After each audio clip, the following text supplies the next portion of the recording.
Ain't no place like home. Man, I've been super anxious and excited to go home.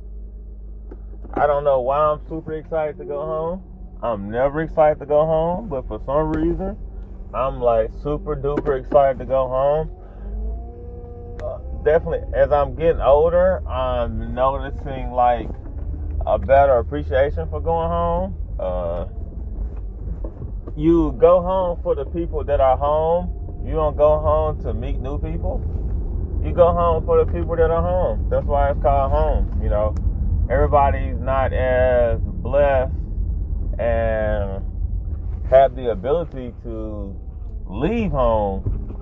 So when it comes down to like visiting the place called home, you definitely got to do it more often. You know, you can't be one of those people that's like, you know, I got up out the hood and I ain't going back. You know, the purpose of leaving home is to go back to tell people about life outside of home, because, you know, they don't know. And, you know, somebody told you about life outside of home, which encouraged you to leave home. So I definitely feel that way about home. But I do know now, like, as a 31-year-old, about to be 32, I'm not stationary. You know, I like moving and on the go. And I think I developed that mentality when I was growing up, and my mom had me switching schools every year. And it's funny because, like, when me and her talk about it, she doesn't view it as I had you switching schools. And it's like, well, mama, you my mama, and I live with you, and I went to schools different every year, so it's on you too. But a lot of times the schools, it was several times the school district I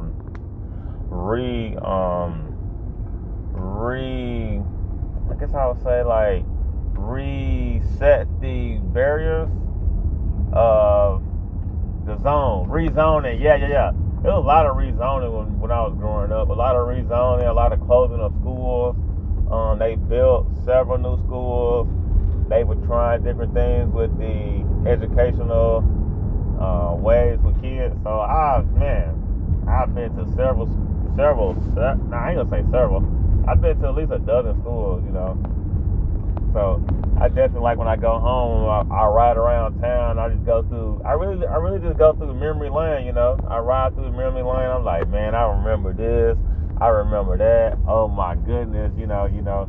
But I will say, when I go home and I don't have any friends there, it's really hard to, I would say, share those moments with anybody, because of the situation that, you know, I don't have any friends home.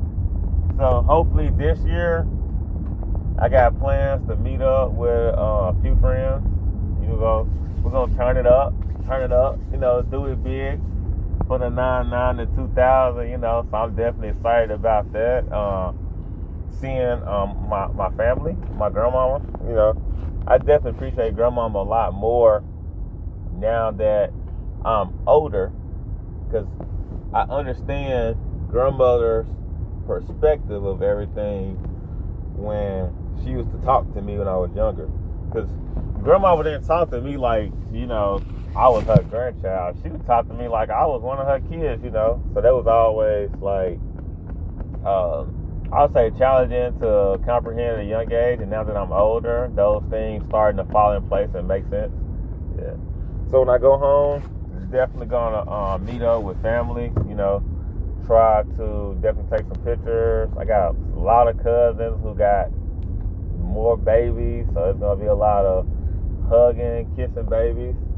And then I'm gonna go home for Christmas. I'm gonna bring Zoe, and that's when we're gonna shut the whole city down then, because when Zoe comes to town, it's gonna be like, what? Because Zoe is the oldest great grandbaby. So, like, of all my second cousins, Zoe's the oldest of all second cousins. So I think that's really cool and exciting.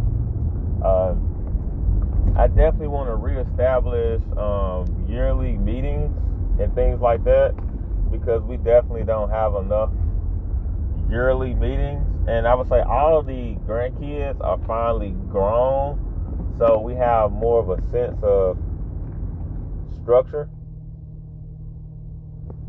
and what we're going to do as individuals. So we're able to unite our family and build from there. So I'm definitely excited about that situation. And then I'm definitely gonna reach out to my sister this time when I go home. Cause I feel like I don't get to see my sister as much as I should. She grown now. You know, we went through a lot as kids, but you know, that's over with now. And then my brother, you know, my brother's getting old. He's, you know, about to turn 20, so that's definitely going to be exciting. And like, we don't have that typical family structure. And I say that because like on my mom's side, it's no uncles. Like my grandmother, she had no boys, so it's all girls. And it's no men to create balance. You know, my aunties, they date. My mom, they date. But nobody's like married in a serious relationship. So it's none of that whole bickering to that level. It's a lot of sister type things. It's not a lot of stuff that builds up and not addressed. Because it's like, you know, I got some straight shooters in my family. They feel it, they say it. Which, you know, got pros and cons. But, you know, that's who they are. They've been that way since I was little. So I definitely grown an appreciation for them being that way. I wouldn't expect them to change. No sense of changing when who you are is good. And I also like, I want to see how's everybody thinking, how they thought process, and how their plans and their goals are for like moving forward and developing themselves. So I'm definitely super excited about that type of thing. Yeah. So, all right, cool. There's probably going to be several parts to this because I have a few houses to go to, and I feel differently about every house. So I'm gonna make this part 1, family time part 1. All right, peace out, holla.